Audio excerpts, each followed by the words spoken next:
दुनिया की कदीम तरीन तहजीबों में चीन की तहजीब का शुमार होता है। चीन ने जहाँ जदीद तरक्की में दुनिया को शिकस्त दे दी है, वहीं उसको ये एजाज़ भी हासिल है कि उसने अपनी कदीम रिवायात को भी ज़िंदा रखा है और उनको ख़त्म होने नहीं दिया है। इसी वजह से कि उसका तर्ज़ मुआशरत कदीम और जदीद का ऐसा इम्तिजाज नज़र आता है जो कुल दुनिया के बाकी ममालिक में मुश्किल से नज़र आता है। ऐसी ही कुछ ख़ास बातों के बारे में हम आपको आज बताएंगे। पहली बात जो उनके बारे में मशहूर है वो ये है कि हर चलने वाली चीज़ को खाते हैं। चीनी कौम के बारे में एक कहावत मशहूर है कि वो मेज़ के अलावा हर 4 टांगों वाली चीज़ खा लेते हैं। हेलीकॉप्टर और हवाई जहाज़ के अलावा हर उड़ने वाली चीज़ खा लेते हैं और आबदोश के अलावा हर तैरने वाली चीज़ खा लेते हैं। इनमें मगरमच्छ से लेकर तितली के अंडों तक की बनी हुई डिशेस शामिल है। यही वजह है कि दुनिया भर के लोग कोरोना वायरस के फैलने का जिम्मेदार चीन को करार देते हैं।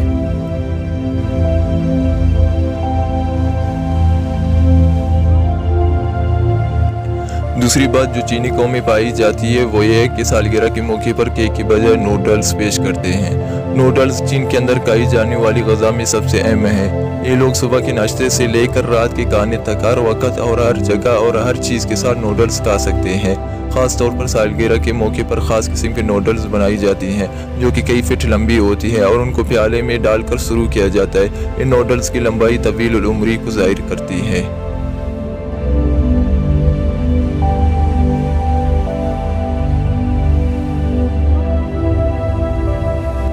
तीसरी बात जो चीनी कौम को दुनिया से अलग कर देती है वो ये कि वो सालगिरह 10 सालों बाद मनाते हैं। दुनिया भर के लोग अपनी सालगिरह हर साल उस तारीख को मनाते हैं जिस दिन वो पैदा होते हैं, लेकिन चीनी कौम इस हवाले से एक मुनफरिद रिवायत के हामिल है। वो अपने कदीम रिवाज के मुताबिक अपनी सालगिरह मनाते हैं, जिसके तहत वो अपनी पहली सालगिरह पैदा होने के 30 दिन बाद मनाते हैं। इसके बाद दूसरी सालगिरह 6 साल की उम्र में मनाते हैं और उसके बाद हर 10 साल बाद अपनी सालगिरह मनाते हैं।